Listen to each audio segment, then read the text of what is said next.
लोकशाहीर अण्णाभाऊ साठेंचा जय असो, छत्रपती शिवाजी महाराजांचा जय असो, नरवीर उमाजी नाईकांचा जय असो।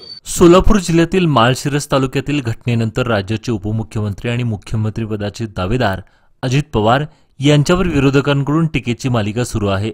मात्र या टीकेला प्रत्युत्तर देण्यासाठी आज मिरजेत स्वाभिमानी आंबेडकर समाजाकडून अनोखा उपक्रम राबविण्यात आला। कार्यक्रमाची सुरुवात भारतरत्न डॉक्टर बाबासाहेब आंबेडकर यांच्या पुतळ्यास पुष्पहार अर्पण करून झाली। त्यानंतर उपमुख्यमंत्री अजित पवार यांच्या प्रतिमेला दुग्धाभिषेक करण्यात आला।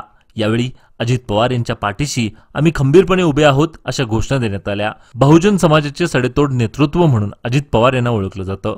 मुख्यमंत्री पदाचे दावेदार असल्यामुळे त्यांच्यावर विरोधकांकडून मुद्दाम टीका होत असल्याचा आरोप स्वाभिमानी आंबेडकरी समाजाकडून करण्यात आलाय।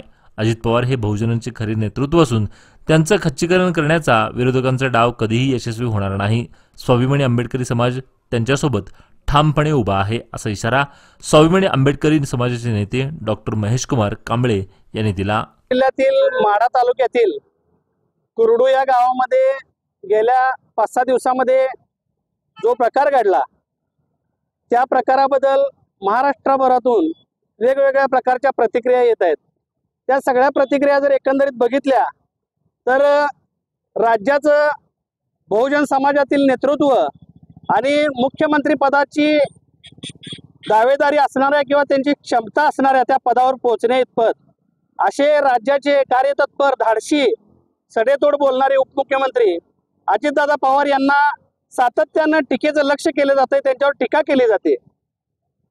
मी ह्या सर्व 8 दिवसातल्या बातम्या बघितल्यानंतर मला जाणवलं की आपल्या राज्याचे ते उपमुख्यमंत्री आहेत आणि आपण त्यांच्यासाठी या आपली भूमिका ही मांडणं गरजेचं आहे। म्हणून आज स्वाभिमानी आंबेडकरी समाजाच्या वतीनं आम्ही अजितदादांच्या फोटोला दुग्धाभिषेक केलेला आहे। त्याचं कारण असं की मूळ घटना काय होती, कुरडू गावामध्ये त्या IPS अंजना कृष्णा मॅडम गेल्या, त्या तिथं जाण्यापूर्वी त्यांना कुणाचा फोन आला होता, तर मी तहसीलदार बोलतोय असं खोटं कुठल्या व्यक्तीनं सांगितलं होतं।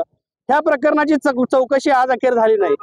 त्या खोटा बनाव करणाऱ्या तहसीलदार आहे असं सांगणाऱ्या व्यक्तीच्या सांगण्यावरून अंजना कृष्णा मॅडम त्या गावामध्ये गेल्या। गावामध्ये गेल्यानंतर त्यांनी गावातल्या कुठल्याही नागरिकांशी कागदपत्रांची पाहणी केली नाही, चौकशी केली नाही। त्या कारवाईच्या मूडमध्ये होत्या। ठीक आहे, आपण कारवाई करताय त्याबद्दल दुमत नाही, पण तुम्ही प्रोबेशनरी DYSP म्हणून करमाळ्याचे काम करत आहात। प्रोबेशनरी DYSP ला किती अधिकार असतात? अशा एखाद्या दुसऱ्या विभागातल्या कारवाई संदर्भात आपण त्या ठिकाणी जात असताना त्या विभागाच्या तहसीलदार असतील, प्रांत असतील, जिल्हाधिकारी असतील यांना आपण कळवलं होतं का? किंवा तुमच्या प्रोबेशनरी पिरियड मध्ये तुम्ही DYSP म्हणून काम करताय, तुम्ही तुमच्या ॲडिशनल SP किंवा SP ने कळवलं होतं का? ह्या सगळ्या गोष्टी गरजेच्या वाटतात, पण असं काही घडलं नाही। उलट विषय काय झाला की त्या गावामध्ये कायदा व सुव्यवस्था बिघडू नये या IPS मॅडम कुणाचं ऐकत नाहीत अशी परिस्थिती निर्माण झाल्यानंतर तिथल्या कार्यकर्त्यांनी, नेत्यांनी डायरेक्ट अजितदादांना फोन लावला।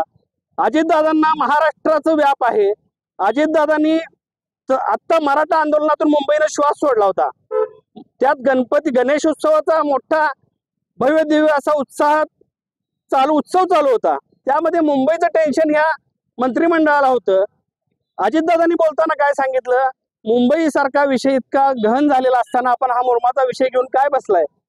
पण ह्या विषयाचं विरोधकांनी इतकं भांडवल केलं आणि अजितदादांना टीकेचं लक्ष केलं की महिला अधिकाऱ्याला दम देत आहे। अजितदादांची ती स्टाईलच आहे। अजितदादा सडेतोड बोलणारा माणूस आहे। अजितदादांनी जर समजा एक 29-30 वर्षाच्या महिला अधिकाऱ्याशी आपल्या हक्काच्या जाणीवेतून, आपुलकीतून जर रागावून बोलला असेल तर त्यात गैर काय आहे? अजितदादा हे एखाद्या जिल्ह्याचे पालकमंत्री आहेत, महाराष्ट्राचे उपमुख्यमंत्री आहेत, संविधानिक पदावर आहेत। महाराष्ट्रातली जनता ही त्यांच्या मुलासारखी कुटुंबातील आहे, त्यामुळे इतकं गैर वाटण्यात काही अर्थ नव्हता।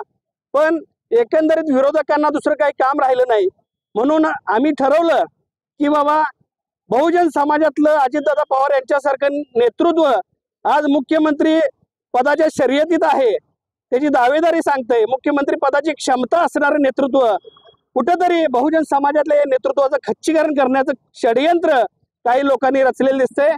मी राष्ट्रवादी काँग्रेस पक्षाचा पदाधिकारी नाही, मुळात जाहीर करतो मी आंबेडकरी चळवळीतला एक सामान्य कार्यकर्ता आहे। पण आपण या बहुजन समाजातल्या एखाद्या नेत्याच्या पाठीशी उभं राहणं, ही आपली भूमिका मांडणं, हे माझं कर्तव्य समजून आज आम्ही अजितदादा पवार यांच्या फोटोला दुग्धाभिषेक घातलेला आहे आणि अजितदादा पवार यांच्या पाठीशी भविष्यामध्ये सुद्धा हा आंबेडकरी समाज खंबीरपणे उभा राहील अशी मी ग्वाही देतो. जय भीम, जय भारत, जय महाराष्ट्र.